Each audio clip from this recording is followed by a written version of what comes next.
And back to Texas, where Democrats made a last-ditch effort to stall a bill they argue is voter suppression. It's the latest example of Republican-led state houses revising voting laws since November. If passed, the bill would end 24-hour and drive-through voting, two pandemic-related provisions. It would increase requirements to vote absentee and limit voting hours on Sundays, also empower partisan poll watchers. Here to help us understand the impact, Amy Walter of the Cook Political Report and Errin Haines of the 19th News. Ladies, welcome to you both. Thanks for being here on this Memorial Day with us. Amy, let's talk about Texas. This bill for state Republicans there is absolutely a top priority. Why is that? Explain the reasoning there. Well, like we've heard in so many of these states, these Republican-controlled states, from leaders there, it is this idea that voters in their states don't believe that the election in 2020 was, whether there was fraud, that there were invalid ballots cast, the sense that overall that the election was not conducted in a way that gives them a feeling of security.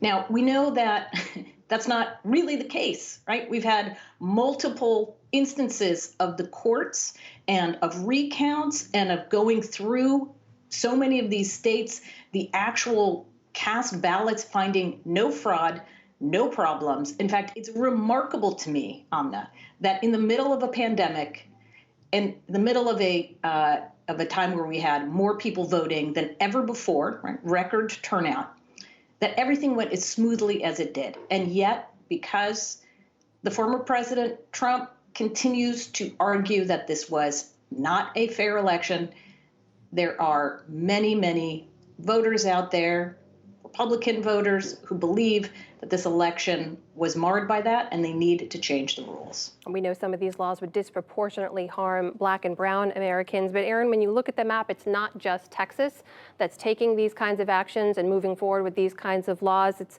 14 states around the country right now, according to the Brennan Center for Justice, that have introduced laws that would limit voting access. So we mentioned, Errin, these are Republican-led efforts. What about the Democrats? What are they doing on the state level? What are they doing at the federal level to push back against this? Well, Democrats have certainly tried to push back at the federal and state level. Texas Democrats had a victory last night in their decision at the 11th hour to walk out and block this legislation, at least for now. But what they are saying is that this is a stalling tactic, frankly, while they are hoping that that Democrats at the federal level can really do something to address the election integrity measures that are on the march in those states that you just showed. Listen, what is emerging is a battle between those who believe in curtailing, access to the ballot, and those who are focused on trying to expand access to the ballot. And so, Democratic voters were asked in November to do whatever it took to get creative, to really show up and show out at the polls. Last year, that is what they did, and that is what they are now asking the people that they got elected to do on their behalf with this legislation. I think that voters on both sides, for them, what they're seeing is what they sent their elected officials to office to do, right? But Republicans seem to very much understand that mandate, which is why they are continuing to kind of push the big lie that the election was rigged and that the president, former president, unsuccessful, that the election was stolen from him. But, for Democrats who are continuing to kind of try to seek compromise and find a bipartisan solution, that's frustrating a lot of the Democratic voters that I'm hearing from who just want results now that they have delivered victory and majorities for them. Well, Errin, let me stay with you for a second. You mentioned Democrats working towards a bipartisan solution here. There are a couple of acts they're considering, right? The For the People Act and the John Lewis Voting Rights Act. President Biden this weekend urged Democrats to move forward with them. But where is this ending up now? Is this basically all on a collision course for a fight over the filibuster?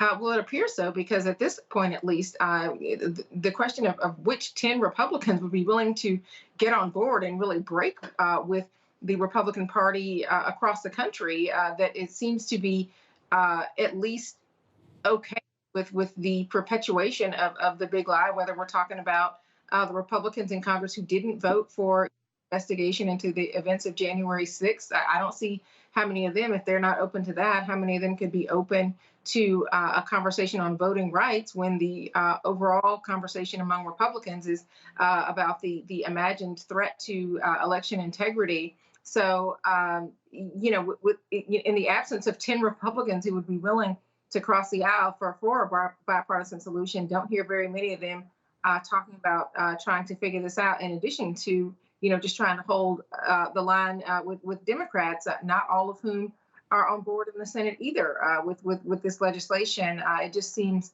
like a very tall order at this point to get something done on voting rights, despite the president's continued sense of urgency. Where things go over the next couple of months on this issue is really still very much an open question. Amy, what about that January 6th commission vote? Republicans blocking voting against that. That was last week, basically the first bill to die by a minority filibuster. Senate Majority Leader Chuck Schumer had come out after that and basically said, we have now seen the limits of bipartisanship. So what does that mean for when they return after the Memorial Day recess? Well, you know what? This also reminded me that we've had in the past, not that long ago, after the 2000 election, there were a lot of worries about our election system, considering what happened in Florida and hanging chads and the process there. And Congress, in a bipartisan fashion, passed election reform. So it can happen. This is not something that just because it's about elections that automatically politicians are going to take their side, their political side.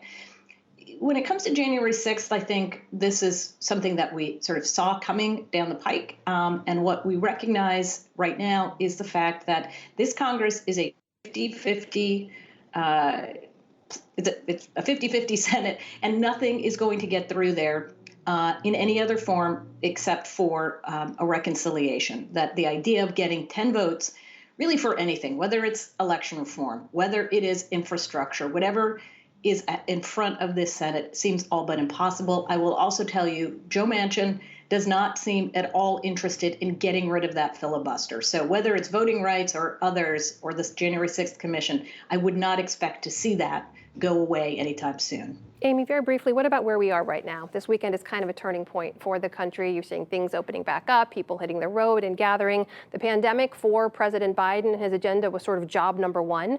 But what does all this mean and the dynamics in the Senate among legislators moving forward with the rest of the Biden agenda? Right. So this has been a pretty good few months here for the Biden administration. He said this was job number one, get the pandemic under control, get the economy opening. He has high marks among voters about how he's been handling coronavirus. But now here is the big challenge going forward, which is this $6 trillion budget that he'd like to get through Congress and having to do it, as we just discussed here, in a partisan way, doing it just with Democratic votes, making sure to get that in front of voters. This is what Democratic legislators talk to me about, is being able to go in front of the voters in 2022 with something tangible to show for their work here in Washington. Errin, what about you very briefly? What's your takeaway in terms of this turning point? What it means moving forward for the Biden agenda? Yeah, well, the first 100 days were so largely about the pandemic and really getting a hold of this from an economic and a public health perspective. And while the Biden-Harris administration has largely done that, the real test is happening now.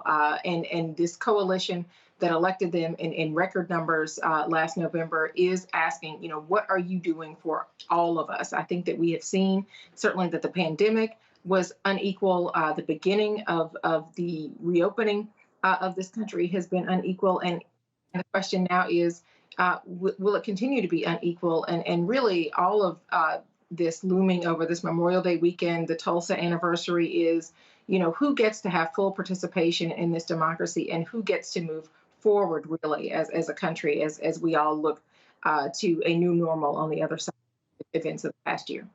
The new normal. We're all looking forward to it. Errin Haines, Amy Walter, thanks to you both. Always good to see you.